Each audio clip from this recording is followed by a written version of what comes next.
আমি জানি স্যার যে বললেন যে মৃত্যুকে ভয় পাই না, বা আমি বললাম যে আরেকটু ওয়েট করতে হবে।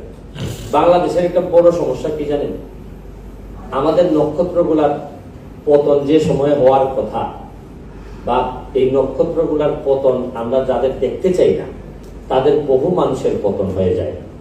আর এই পতন হওয়ার কারণে দেশ জাতি যেভাবে ক্ষতিগ্রস্ত হয়, এই ক্ষতিটা আর পূরণ করা যায় না। এই জন্য আমি প্রতিদিন আমার লাইসেন্সটা রিনিউ করি যে আচ্ছা আমি কি এখনো ভয় পাই না, আমি কি এখনো আমার ভিতর কি লোভ কাজ করে না।